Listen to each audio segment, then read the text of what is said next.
Hello everyone. I hope you all are in the pink of health. ਮੇਰਾ ਅੱਜ ਦਾ topic ਹੈ subject verb agreement. ਅੱਜ 10 ਹੋਰ rules ਦੇ ਬਾਰੇ ਆਪਾਂ ਗੱਲ ਕਰਾਂਗੇ। So let's begin. This book is mine and that is your। ਐਸੇ ਸੈਂਟੈਂਸ ਦੇ ਵਿੱਚ ਆਪਾਂ ਗੱਲ ਕਰ ਰਹੇ ਹਾਂ ਕਿ ਇਹ ਬੁੱਕ ਮੇਰੀ ਹੈ ਔਰ ਉਹ ਤੁਹਾਡੀ। ਤੁਹਾਡੀ ਮਤਲਬ ਤੁਹਾਡੀ ਬੁੱਕ। ਹੁਣ ਕਿਉਂਕਿ ਆਪਾਂ ਉਰੇ ਯੋਰ ਬੁੱਕ ਨਹੀਂ ਲਿਖਿਆ ਤਾਂ ਕਰਕੇ ਆਪਾਂ ਉਰੇ ਯੋਰਸ ਲਿਖਾਂਗੇ ਕਿਉਂਕਿ ਯੋਰਸ ਦਾ ਮਤਲਬ ਹੀ ਹੈ ਤੁਹਾਡੀ ਬੁੱਕ। ਇੱਕ ਗੋਲਡਨ ਰੂਲ ਤੁਸੀਂ ਹਮੇਸ਼ਾ ਯਾਦ ਰੱਖਣਾ ਹੈ ਕਿ ਯੋ ਕਦੇ ਵੀ ਆਬਜੈਕਟ ਦੇ ਰੂਪ ਵਿੱਚ ਯੂਜ਼ ਨਹੀਂ ਹੁੰਦਾ। ਇਹ ਗੱਲ ਤੁਹਾਨੂੰ ਯਾਦ ਹੀ ਹੈ ਕਿ ਇੱਕ ਸੈਂਟੈਂਸ ਦੀ ਸਟਰਕਚਰ ਹੁੰਦੀ ਹੈ ਸਬਜੈਕਟ, ਵਰਬ ਔਰ ਆਬਜੈਕਟ। ਸੋ ਉਰੇ ਆਪਾਂ ਆਬਜੈਕਟ ਦੇ ਤੌਰ ਤੇ yours ਯੂਜ਼ ਕਰਾਂਗੇ। ਸੋ the correct answer is this book is mine and that is yours. Let Manveer and I go to your house. ਇੱਥੇ ਤੁਸੀਂ ਇਸ ਗੱਲ ਦਾ ਧਿਆਨ ਰੱਖਣਾ ਹੈ ਕਿ ਜਦੋਂ ਵੀ let word ਯੂਜ਼ ਕਰਨਾ ਹੈ ਉਸ ਤੋਂ ਬਾਅਦ ਹਮੇਸ਼ਾ ਆਬਜੈਕਟ ਹੀ ਯੂਜ਼ ਹੁੰਦਾ ਹੈ ਔਰ I ਦਾ ਆਬਜੈਕਟ me ਹੁੰਦਾ ਹੈ। So the correct answer will be let Manveer and me go to your house. She writes much better than me. ਇਸ ਸੈਂਟੈਂਸ ਦੇ ਵਿੱਚ ਦੇਖੋ THAN then ਯੂਜ਼ ਹੋਇਆ ਮਤਲਬ ਕੰਪੈਰੀਜ਼ਨ। ਜਦੋਂ ਆਪਾਂ ਕੰਪੈਰੀਜ਼ਨ ਕਰਨਾ ਹੁੰਦਾ ਹੈ ਉਸ ਟਾਈਮ ਤੇ ਆਪਾਂ THAN ਵਾਲਾ then ਲਗਾਉਂਦੇ ਹਾਂ। ਹੁਣ ਦੇਖੋ ਜੋ ਕੰਪੈਰੀਜ਼ਨ ਹੁੰਦਾ ਹੈ ਉਹ ਹਮੇਸ਼ਾ ਬਰਾਬਰ ਦੇ ਇਨਸਾਨਾਂ 'ਚ ਹੀ ਹੁੰਦੇ। ਉਵੇਂ ਹੀ ਆਪਾਂ ਪ੍ਰੋਨਾਉਨ ਦੀ ਗੱਲ ਕਰਾਂਗੇ ਜਦੋਂ ਉਦੋਂ ਵੀ ਸਬਜੈਕਟ ਦਾ ਸਬਜੈਕਟ ਦੇ ਨਾਲ ਔਰ ਆਬਜੈਕਟ ਦਾ ਆਬਜੈਕਟ ਦੇ ਨਾਲ। ਜੇ ਆਪਾਂ ਸਟਾਰਟਿੰਗ 'ਚ ਦੇਖੀਏ ਤਾਂ ਸ਼ੀ ਯਾਨੀ ਕਿ ਸਬਜੈਕਟ ਦੇ ਨਾਲ ਆਪਾਂ ਕੰਪੈਰੀਜ਼ਨ ਕਰ ਰਹੇ ਹਾਂ, ਇਸ ਲਈ ਐਂਡ ਦੇ ਵਿੱਚ ਯਾਨੀ ਕਿ ਦੈਨ ਤੋਂ ਬਾਅਦ ਵੀ ਆਈ ਹੀ ਆਉਣਾ ਚਾਹੀਦਾ ਹੈ। So the correct answer is she writes much better than I.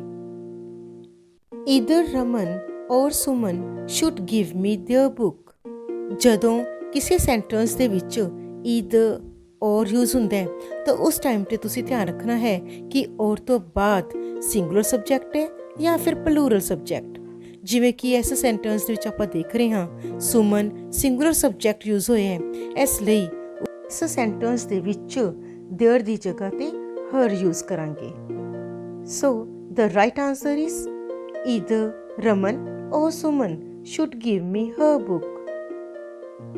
Neither Geeta nor Sita was in their uniform. ऐसा sentence ਦੇ ਵਿੱਚ NOR nor word use ਹੋਇਆ।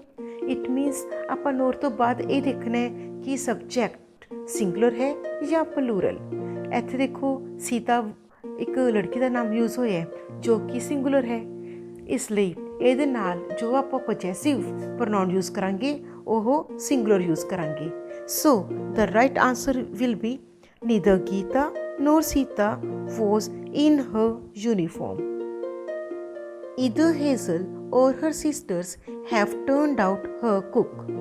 ਇਸ ਸੈਂਟੈਂਸ ਦੇ ਵਿੱਚ ਦੇਖੋ ਔਰ ਤੋਂ ਬਾਅਦ ਪਲੂਰਲ ਸਬਜੈਕਟ ਯੂਜ਼ ਹੋਇਆ ਹੈ, ਇਸ ਲਈ ਇਸ ਸੈਂਟੈਂਸ ਦੇ ਵਿੱਚ ਆਪਾਂ plural possessive use ਕਰਾਂਗੇ। So the correct answer will be either Hazel or her sisters have turned out their cook. Neither he nor his friends have cleared his account. ਇਸ ਸੈਂਟੈਂਸ ਦੇ ਵਿੱਚ ਦੇਖੋ nor ਤੋਂ ਬਾਅਦ plural subject use ਹੋਇਆ, ਇਸ ਲਈ ਇਸ ਸੈਂਟੈਂਸ ਦੇ ਵਿੱਚ ਆਪਾਂ plural pronoun use ਕਰਾਂਗੇ। So the right answer is neither he nor his friends have cleared their account. The jury will pronounce their verdict. ਇਸ ਸੈਂਟੈਂਸ ਦੇ ਵਿੱਚ ਦੇਖੋ ਜਿਊਰੀ ਦੁਆਰਾ ਇੱਕ ਫੈਸਲਾ ਸੁਣਾਇਆ ਜਾ ਰਿਹਾ ਹੈ। ਦੇਖੋ ਜਦੋਂ ਵੀ ਕੋਈ ਫੈਸਲਾ ਸੁਣਾਇਆ ਜਾਂਦਾ ਹੈ ਤਾਂ ਉਸ ਟਾਈਮ ਤੇ ਪੂਰੀ ਟੀਮ ਯਾਨੀ ਕਿ ਪੂਰੀ ਜਿਊਰੀ ਮਿਲ ਕੇ ਫੈਸਲਾ ਕਰ ਰਹੀ ਹੈ। ਇਸ ਸੈਂਟੈਂਸ ਦੇ ਵਿੱਚ ਜਿਊਰੀ ਕਲੈਕਟਿਵ ਨਾਉਨ ਦੇ ਤੌਰ ਤੇ ਯੂਜ਼ ਹੋਇਆ, ਇਸ ਲਈ ਇੱਥੇ ਦੇਅਰ ਦੀ ਬਜਾਏ ਇਟਸ ਯੂਜ਼ ਕਰਾਂਗੇ। So the right answer will be the jury will pronounce its verdict.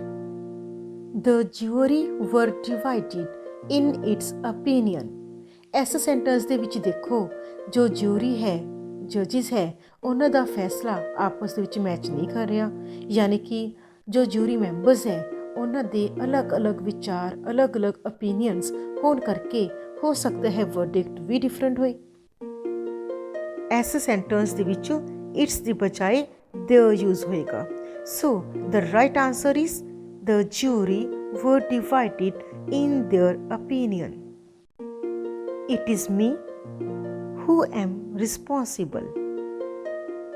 ਇਸ ਸੈਂਟੈਂਸ ਵਿੱਚ ਦੇਖੋ, who ਤੋਂ ਪਹਿਲਾਂ ਇੱਕ ਸਬਜੈਕਟ ਦਾ ਯੂਜ਼ ਹੋਣਾ ਚਾਹੀਦਾ ਸੀ, ਯਾਨੀ ਕਿ ਆਈ ਦਾ, ਬਲਕਿ ਉਰੇ ਯੂਜ਼ ਕੀ ਹੋਇਆ ਮੀ, ਜੋ ਕਿ ਗਲਤ ਹੈ। So the correct answer is it is I who am responsible. ਮੈਨੂੰ ਪੂਰੀ ਉਮੀਦ ਹੈ ਕਿ ਤੁਹਾਨੂੰ ਅੱਜ ਵਾਲੇ 10 ਰੂਲਸ ਵੀ ਬਹੁਤ ਚੰਗੀ ਤਰ੍ਹਾਂ ਸਮਝ ਆ ਗਏ ਹੋਣਗੇ। ਤਾਂ ਚਲੋ ਆਓ ਪ੍ਰੈਕਟਿਸ ਕਰੀਏ। First one is he has lost my notebook as well as dash. Second, it is dash who am guilty. Third, let you and dash dance together. Fourth, either Gopal or Gopi will lend dash pen to me. Now reply the answers in the comment box. Now kindly like, share and subscribe.